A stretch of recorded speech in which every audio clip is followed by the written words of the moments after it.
Ya ndeko nde mwanasemi wana ya vie général Mavemba Nkusi batu mingi balobaka tribu awa ezalaka vide.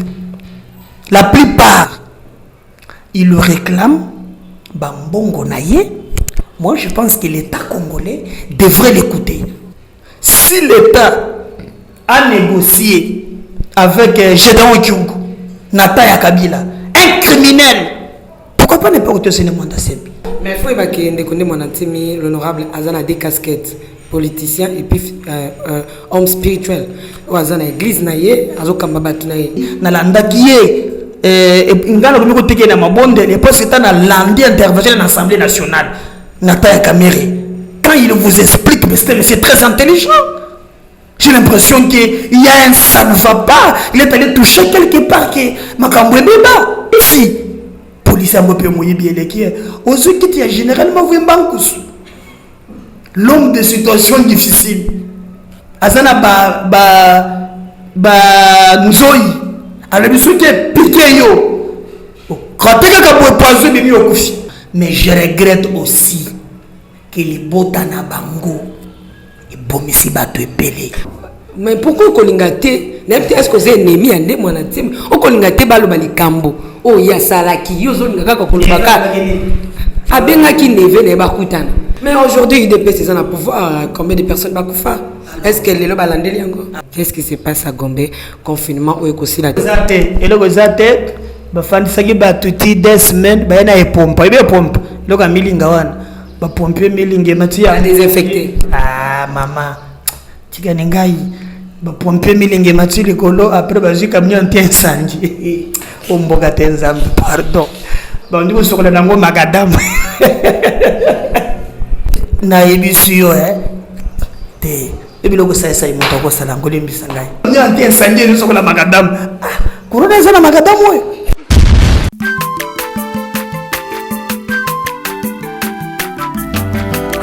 Mwana moto te po akosangai abongwa ni pete po awangana nzambe ya le nazarien le nazarien le nazarien le nazarien bana kitoko kuma mukundima atako babakolaki mafuta na musakolima lelo ya yobolingo bateli le nazarien Pamboli oye mona na katembeni mama kandelobi Kolabye mapapu masobe mafuta Toko kesikana longo na nzambu oyo mabenga na makomi Jésus. C'est par l'abondance du cœur que la bouche parle. Shalom et bienvenue sur nazariantv.com. C'est votre site, c'est un site qui nous édifie tous. Je suis très ravi parce qu'aujourd'hui je reçois pour vous un honorable. C'est à la personne du monsieur Medarka Kolongo, mon invité du jour autour de cette émission Masolo Yamboka. Masolo Yamboka.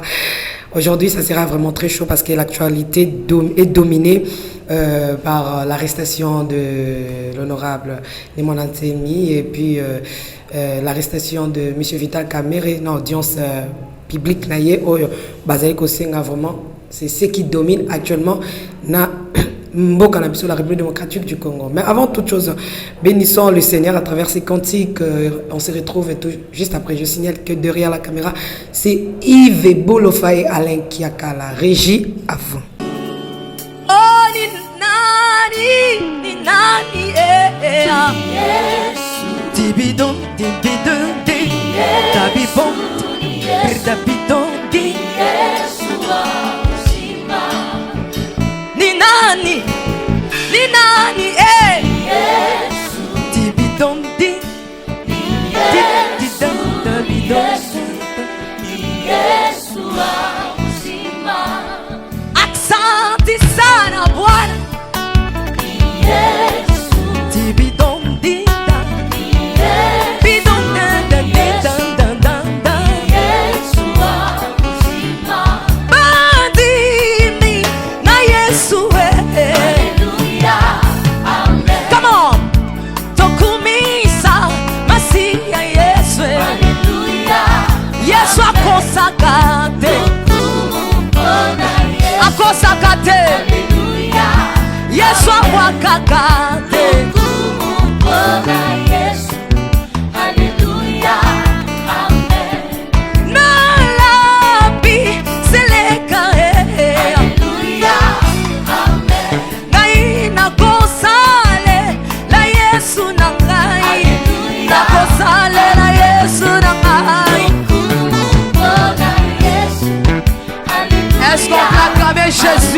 Est-ce que tu peux acclamer le roi de rois? Alléluia, Amen. Bandi, mina Yesu, Alléluia, Amen. Sabadindo, Tokumisa, Yesu Masiya nanga. Alléluia, Amen. Azana bomo, Yesu azana bomo, Alléluia, Shama azana bomo, azana bomo, Alléluia. Yemba. De retour sur ce plateau, toujours avec l'honorable Medarka Kolongo. Donc, Wazabe président, il y a plateforme Naye, il y a parti Naye, Toromegato Betanaye Masolo, il y a Ndekonde Mwanasemi. Encore une fois de plus, ça va? Non, il y a un vieux général Mavembankoussi. L'homme des situations difficiles. Mais arrestation, il y a un moment dans Bokande Mwanasemi. Nalolenge Salemi Yozali Mutumoko, analyste politique. Naebeti nota ba vidéo no kazato za na guerre. Naebati. Arrestation ana selanga analyse politique selon vous. Bon, d'ailleurs, le mondialisme c'est un Congolais. Je suis désolé que na moni bande ko biso ko mo tiango makambo a tribu. Alors quand le débat devient batumingi balobaka tribu awezalaka vide. La plupart, so moni argument et sili, montomi ko djembe na tribu, landela welo wezakate. Le mondialisme c'est un Congolais. Il a les droits et le devoir. Il le réclame bambongo naye. Moi, je pense que l'État congolais devrait l'écouter. Peut couper sa solution na makambo naye. Si l'État a négocié avec Gédéon Kyungu, Nataya Kabila, un criminel, pourquoi pas ne pas retenir le mandat Sembi? Je suis d'accord que on devrait couper sa solution na biloko yo yakoluka. Kasi je ne suis pas d'accord avec Namwanda Sem. Ce n'est pas parce que vous avez les droits à réclamer qu'il faut utiliser la violence comme mot de ça non. Ça non. Il en a fait de trop. Et vous l'avez même commis sur le tribal. Oh non. Il faut tous les Bakongo, tous les non-Bakongo, va quitter Congo central. Et au moment de c'est extrêmement dernièrement dans l'Ozi. Tu as vécu ça? Abimisi Namoy, lui c'était un ancien élu du peuple, non? Il connaît très bien la législature congolaise. Sur le gouvernement Manabalaba Nabatouébélé, il faut écrire dans l'autorité établie, non? C'est ça l'état de droit. Abimisi Batonanzela. Alors que nous avons une mesure, il y a une mesure sanitaire. Mais il faut que l'honorable Azana des casquettes, politicien et puis homme spirituel. Azana église naïe, azokambabatu naïe. Donc est-ce que même si bango na cadre, il y a marche politique, topé na marche, il y a église. Même l'église, même n'importe qui est soumis à autorité établie. Il y a quand même un ministère qui s'occupe des cultes. C'est ça un état. Moi, c'est un ancien élu dans l'anda qui est. C'est un landé intervention dans l'Assemblée nationale. Nataya Kamere. Quand il vous explique, c'est très intelligent. J'ai l'impression qu'il y a un ça ne va pas. Il est allé toucher quelque part que Makambwe Beba. Je condamne ces méthodes. Je ne suis pas d'accord. Le gars Zana Bazouzi, Basambi Saye. Mais je déplore dans les Kamboa, dans le pillage Yanda Kounaye. Ce n'est pas parce que quelqu'un a bouqué mon bébé, côté. Ce que je dis là, même ça qu'il y a foufou. Namoutou, Kiti. Police a mopé mouillé bien les qui est. Aussi, Kiti a généralement vu Mbankous. L'homme de situation difficile. Azana Nzoï. Alors, il faut que piqué yo. Quand tu as un poison, tu as un coufi. Alors, tu as un serpent. Ce que nous avons dit, c'est un mouton. Je n'ai pas aimé le traitement infligé à sa femme. Ça, ndenge to sala kaboye, vous la papa, magam papa pose la question la kayote. Papa li responsable, ya magambo na ye posaka. Etaliote. Alors, Kozosiko Makambo ya Mobali, Kokobesango na Mwasi, et j'ai demandé au nom de mon parti réparation. Comment va qu'on réparer, c'est ça? La première des choses, il faut bâtir à Mwasi wana. Besoin de se lever le coin. Et nyonso, ba dédommagé pour le traumatisme oyo, basalakiye. Mais mon traumatisme, ça ne m'est pas banal. Parce que moi, lorsque j'ai regardé ces images, surtout la femme, moi, à propos de mon entier, mais je ne suis pas là, mais ce qui m'a beaucoup choqué, même Nazoa qui pongite, j'avais des larmes lorsque je vis la femme de Nimwanantsemi, comment on l'avait traitée. Regretter aussi. Non, attendez. Regretter peut aussi pour ne pas tomber bonissa. Regretter aussi pour ne pas. Non, j'ai dit ceci. C'est là, non, maman. Makamune moi de ces messieurs batoba oui. Je n'aime pas bilo batou masala batou. Batou mususu vie na bango très important. Non non non non, la vie est sacrée. Non, est-ce que hier on va traumatiser hier je connais mais ça na bon oui. Est-ce que vous comprenez yango? Mais il y a déjà qu'on a fait tuer na bilo wana. Mais de comme Médard Kakolongo, na lobby l'honorable de la vie. Condamné tant le bakambo ba trop condamné en côté. Na lobby de comme Médard, na lobby à propos de Nimwanantsemi, moi je ne suis pas là.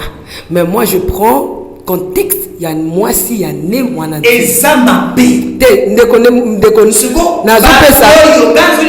D'abord pour regretter, bah traumatiser moi au moins azana bomoy. On peut réparer tout au senga. Mais bah oyo bakei. Question nangai, ezaboy. Na humiliation faut tout bien en bongo. Na dans un traumatisme et mais na bien humiliation face à moi si ya né Mwanantsemi. Pona yo ezali ba police na biso mte humilié topé ezali presse mte humilié. Madame, on n'entre pas dans tous les détails.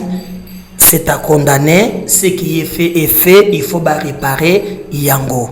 Mais je regrette aussi que les botana bango et bomisi bato epele. Non, il y a ma kiti na ba mesa.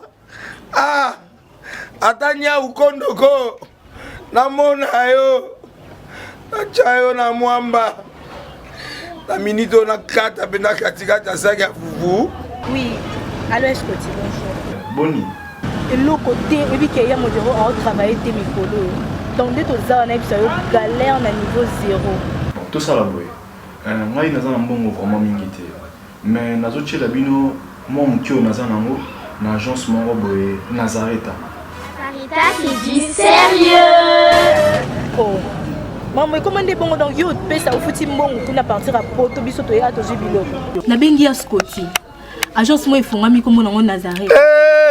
Na kufie agence lisusu ndeke sansu mulongo kuna pona zela susu kuna eza mamba mulongo te yesi afuti mbongo kuna partir à Poto biso tozoke ko récupérer biloko oli tika boyeko yiso mona makama bongo na monte bat papesi mbongo kuna biloko ko récupérer biloko oli na agence ezalaka mais yango ibandi mama leki nanga yebisi ngai mais na ndimite na lingi na mona kimona mbeso poli kamba boye na monde na salamate mama yebisa kai ba pesi mbongo kuna biso to récupérer biloko kolia awa ya solo boutique Nazareta ezali boutique ou ezali à distribution ya ba produits alimentaires Nazali poto sunga bandeko oyo même ba oyo bazana na peu de ressources comme la boyete bandeko bazana niveau Kinshasa même avec un petit rien. Donc à partir à $10, $15. Donc si vous avez un bon côté, nous devons nous apporter au sungayo, à aux yeux de l'Olia. Eh maman Nazareta nzamba pambola ya bakise mikole belé awa na sena mokili. Et bon awa tozawa poto yeba adresse awa. La boutique Nazareta est ici à Obungate, toza sur avenue Monkoto numéro 1, direction Elengesa. Face à face na église catholique Saint-Vincent. Ah, direction Elengesa, Monkoto numéro 1, à face de l'église catholique. Ah, c'est ça. Bon numéro de téléphone, vous avez monté déjà vous avez nango, vous avez 3 numéros pour Paris, vous avez un numéro pour la Suisse, vous avez un numéro pour la Suisse. Ah non, non, non, non, non, non. Nazareta. Vous allez la Congo Sili. Julia, ngana kangisa kia fufu. Ya modé, yo bandika na fufu. Oui, pour la Nazareta. Dans un système en bimbi, dans bon Washington. Bon, ok.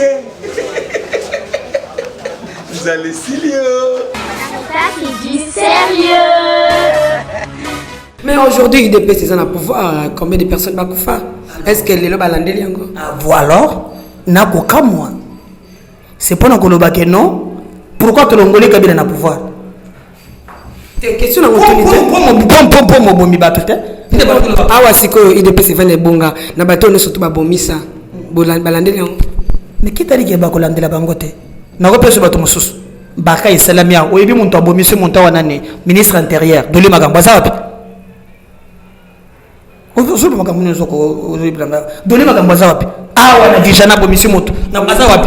alors nous disons ceci. Moi motonyo soko bomisa kongola ta moko il faut samba. Crois-tu vraiment que l'IDPS c'est au samba na bateau sur bomisa parce que na IDPS na mouvement ande mon antime bateau bandali bosso IDPS. Est-ce que vous croyez vraiment? Il ne faut pas d'abord parler de mouvement de mon antime quand il y a les Congolais contre madame. Pour le respect de ces âmes-là, je ne peux pas faire ces débats-là, pardonne-moi. Ce qu'ils ont fait, c'est très grave. Mais honorable, vous ne savez pas ici dans ces pays. Non, attendez, je ne peux pas faire cette comparaison-là. Pour le respect, il y a Am Yabatouana. Excuse-moi. Bah, IDPS, il est grand temps que justice et salema. Même ce IDPS a dit bangolelo, baboma aussi bakombo yebana bakosam. Mais ne peut bimisa batute honorable. Tozolo bango bimisa batu bana bandako. Bobi mabokende tokende ko telema tokende ko loba ko boma biso to ba boma biso te. Bozaki pe tout Congolais a le droit de faire un chèque à un groupe d'individus au balingi ba boto la bango mboka. On était dans un cas où Kabila a commencé 5 ans à Lingalongwate. Et ça, c'est un combat loyal. Et je rends hommage à Bavayan et Robo Bango. Mais Baïba Boma Bango, Bako Samba. Ce n'est pas aujourd'hui. Toi, tu pensais qu'un jour, Bamaro soit Kota Bolok, Foner, connaissez le noyau Kabila. Tu pensais que Kota Bolok, Benjamin Wenga OVD, le tout puissant produit par Néhémie. Soyez bissé, tu pensais qu'un jour, Delphin Kaïmi, bah vous n'aurez rien à papier. Tu pensais qu'un jour, Caleb, bah vous un avion. Donc il y a des malembe. Montonyon soit sali bayombo kamabe, ako samba. Toujours tout nayo réparation yende konde monantemi. Et que ça les malolengi. Pour ma ramso za makasi ya koloba yango. Pesa pe mongongo no yoka. Et réparation pour na biloko na yandako. Ba besoin de cela y nyonso. Moi si na ye ba meka kota laquelle moyen ba koki ko pese moi mon soleko sungaye mais na mwanda se il n'y a pas de réparation il faut subir la rigueur de la loi. Là on ne tergiverse pas. Sinon pas mon super no lebina bandu du pas tcheba tena nzela ba négocier pe na ye. Non c'est pas comme ça madame. Ndeko Medaka Kolongo nalandi na tongo lelo ya moko ya ba ndeko ya ndemo na team kolobete ba ya kité pour ba kangande ko mwana nti ba benga ki ba bibi tozo ya to solo la e komi nini na mboka na biso soki ba bika dazo o pesa na mona o pesa ngaba tu nyonso na mona o pesa ngaba tu o pesa ngaba fati tu o pesa ngaba fati na sina répondre yo nozulu kaka ba manière moko boy mama bayaki na tuniwe na bit na ndemo na temte na lobi boy bayaki ba solo la. Mais comme il y a brutalité. Pardon, on a tout le monde tout la tête. Toké pe andeko Vital Kamerhe. Ezala ki ba bengisa ki ba yokaye. Ko yokaye zonga ki lisusu ndakute ba kangaki. Yango justice yango ezo salema kaka boye. Na kati ya état de droit, na état de droit benga tata ya Safrikas ba kangaye. Pesa ka ba yimboka information ya solo. Babenga oya semibo aya bakanga ye. Babenga ya Rau Bank DG bakanga ye. Babengi Benjamin Wenga bakangi ye. Babengi ya OVD bakangi ye. Boni okubimisaka kaka Kamerhe. Omoni nde ko sezi okolingo pesa mbulungana na bayimboka. Ne mwana semi il n'a pas coopéré avec la police. Basali journée au lundi batone ba koyemba ko na babay Ce qui est sur le bout. J'ai tous les moyens. Ne me faites pas là, vous allez voir. Non, ça ne se passe pas comme ça. Ça ne se passe pas comme ça, madame. Je pense que Nako Senga. Mais avant de faire ça, dans la émission d'un des coopéros, confrère, dont je salue aussi, Aloba qui était Félix, tu sais qui c'est mon neveu. Madame. Mais pourquoi Kolingate, est-ce que c'est ennemi à des mois au Kolingate Balobali Kambo, oh ya Salaki, Yozolinga Kolubaka, Abengaki Neve Nebakutan. Non, est-ce que vous n'avez pas suivi l'émission de... Je l'ai suivi. Bon, si j'ai suivi. Il a dit clairement que non, lui ne peut pas aller voir le président, le neveu. Et ce petit-là, qui ne respecte pas les vieux. Non. Président de la République, c'est une institution. Mais là, c'est pas pour la légalité. Oza munda mwana semi sentiment eza mingi na ngambo wana soki bolinga kaye bopesa kaye conseil aye ba plateau ne sokenda ka soki mutatuni question au babelie mutuna mususu il y a ce qu'on appelle en communication entre les lignes okotuna mutuna mais na katikati yani jana diano yo mukokoluka pona ranyalo mingi limbisa ningai na likambo ya mwana semi na banza ke fwa samba akoki kobomisa bayumbuka te. Yo tango ko cha en tribal mais bande ko nous les Congo non ngai na di muluba mais moi sénégalais mu Congo le logo ko ndiko ko kabola batute donc surtout bande ko boya na siko de fonga boya na boya moi so yangai pas mu Congo te nous sommes un. Je suis contre le tribalisme. Le débat politique divergence et cause à la mais c'est autour des idées pas autour des tribus. Merci Toko Kitana. Na likambo ya coronavirus, confinement Gombe. Qu'est-ce qui se passe à Gombe? Confinement ou écosylate? Est-ce que au babakise libiso sous écosuka na to bakobakise sous? Qu'est-ce qui se passe na Gombe au confinement écosylate? Et le gozate ba fandisaki ba tuti 2 semaines ba na epompa ibe pompe le ka milinga wana ba pompier milinga matia désinfecté. Ah maman tika nengai ba pompier milinga matia likolo après ba jika mnyo ntien sanji. Omboga tenzambe pardon bandi ko sokola nango makadamu donc baleki na banda ko te ko prélever bato ndeza la ko confiner non bone kaka na non immeuble bato boni bazana ngo bana tous basa lo ko ngote te ba désinfecter Gombe mobimba eza pompa ya milinga ngala za na makarona ko taka kuna na munisi ko kamnya anti incendie so sokola makadamu corona eza na makadamu oyo. Non, c'est donc comme on a babilo côté. Ah, donc comme on a madame Congo, ensemble sunga biso pardon. Faut le battre la mboko. Au côté kuna ngana côté ka une fois.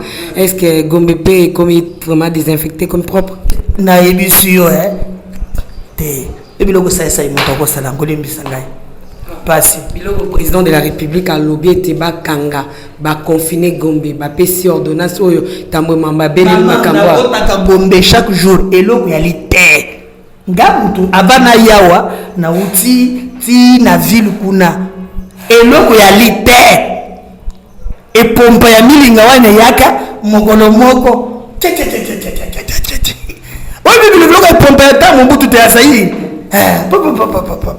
après to fanda boy na mona kaka ina nte sanji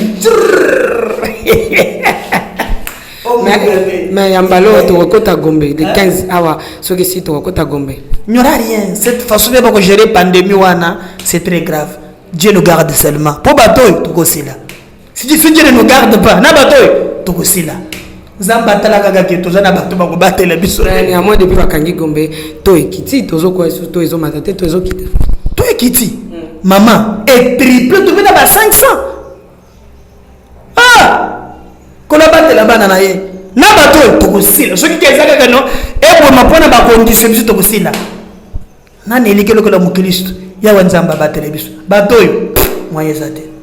Merci mwana mboka Médard Kakolongo vraiment tika ete matondi na yo matondi na ndenge ye kasi mbaleko ya to boka na lisu na IDPS kuna pamba te kuna peli kambo ezali bo wana batu ngasa mtu IDPS te boka misu na bango kuna bango ba bona banda kuna bango suki ya ba 1,800,000 amsuba lobi ali bongo te Nanga moto passe. Kuna botala te.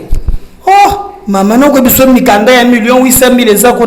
Ngana tala te boni. Yo ngasa moto bato te. Bino pesa ngoboke ndoko to na mituna. Oh. Pardon. Merci beaucoup.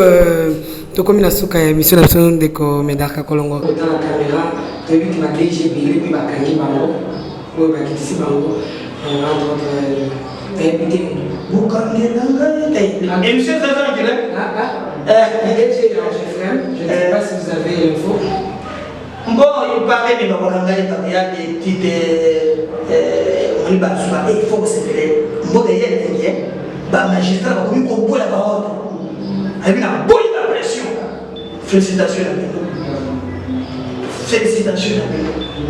Donc, je crois bientôt là, au sein de la déclaration, on va vous traduire. Est-ce que nous autres pensons que nous fouiller le sous dans le passé? On va récupérer le président qui a fouillé. Bon, bon, si. Bon, passé. Bon, nani, Guimato. Bon, bon, Maros. Non, j'essaie de vous remercier pour l'opportunité de qu'il est là dans le show. Merci de la partout dans le monde.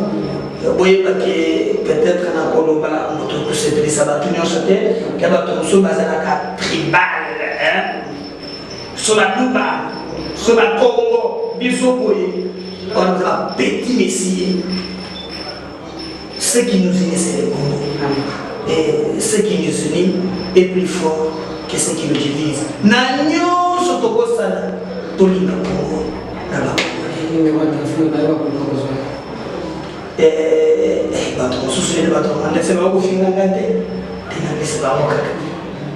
Plus 243 89 87 76 041 plus 243 89 87 76 041. Donc c'est mon numéro WhatsApp, on peut échanger dans WhatsApp.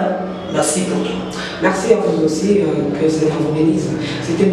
Médard Kolongo, analyste politique, président du parti Naïe.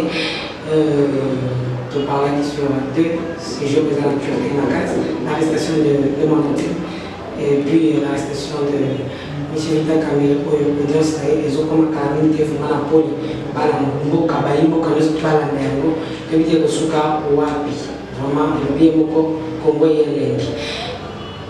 Ce qui est pour les spécialités de Koutaï, merci à Nekakala, merci Nathalie Moussibou, maman d'État des États-Unis, merci maman Méticotolia des États-Unis, merci maman Foura depuis les États-Unis, à Papa Guilabala, maman Lauriane, merci Nabino surtout, maman Marie-Claire Kawa, Papa Kawa en France, la prophétesse Mariam, Babi Salutation à Babi Espagnol, la princesse d'éternel, la présidente du Parlement céleste, député. Ciao. Shalom peuple de Dieu, que la paix de notre Seigneur Jésus nous comble, parce que tous nous avons besoin de la bénédiction de l'Éternel. C'est la sœur Tiffany Mokoa, la princesse de l'Éternel, la présidente du Parlement céleste, députée Kwanabanda Kunabino. En tout cas, la Bible nous dit, vous connaîtrez la vérité et la vérité vous affranchira. Nouvelle Zakaka, tu peux communiquer, information, c'est que les Nazaréens ont un souci, vraiment souci technique.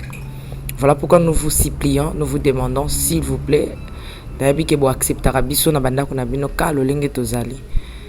Vraiment to senga na bino na bolinga nkolo, bayo bolinga ka kolanda mingi les Nazaréens.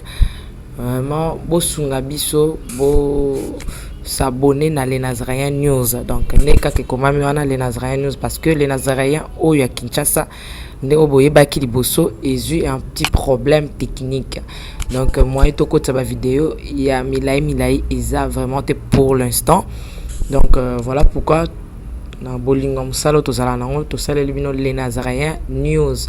Dans les Nazaréens News nde ya bino les Nazaréens News les zaka les Nazaréens donc ndakwa les Nazaréens. Okay.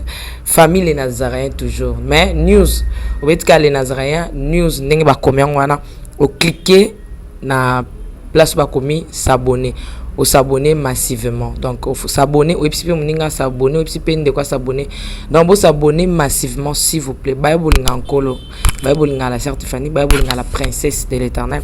Je vous aime beaucoup de l'amour de Christ. Donc, je disais tantôt que les Nazaréens ont un petit problème technique. Voilà pourquoi nous vous supplions de s'abonner sur les Nazaréens News. Ces derniers temps, nous utilisons beaucoup plus les Nazaréens News parce que les Nazaréens qui chassent a un petit souci, un petit problème technique. Que le Seigneur nous bénisse, que le Seigneur vous bénisse parce que tous nous avons besoin de la bénédiction de l'Éternel, car la Bible nous dit c'est la bénédiction de l'Éternel qui enrichit ne fait suivre d'aucun chagrin. Au moins, quand émission au Tali, attaque au Tali. Donc, toujours sous kaka na ba minute, 1 minute, 2 minutes, 3 minutes. Parce que moi, tout qui moula izate, donc, ba témoignage au landjo, table sainte au lundi, mission ka au landa oyo, attaque au lundi à mouké oyo. Donc, cliquez le lien où ils en a sewana. Après titrage, kazo landarawana. Donc, sur le titrage, na sewana au mona lien. Alors, cliquez le lien wana et vous mettez directement dans les Nazaréens News. Donc, cliquez kaka donc au Tali attaque. Au moment titrage ezawana ce qu'on a c'est à titrage wana au moment lien final lien wana et komemayo na les Nazaréens News. Quant à moi, je suis rempli, je suis comblé de joie pour bokozala boko s'abonner et belé ciao.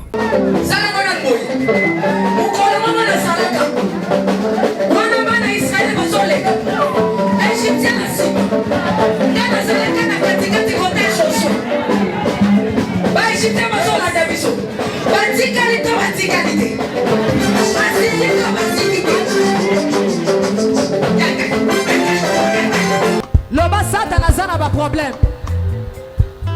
Oh asimbikisi. Asimbikisi. Eli kambwa kisi te yobe ke no luka kisi na osala nini? O simba. Biso tozo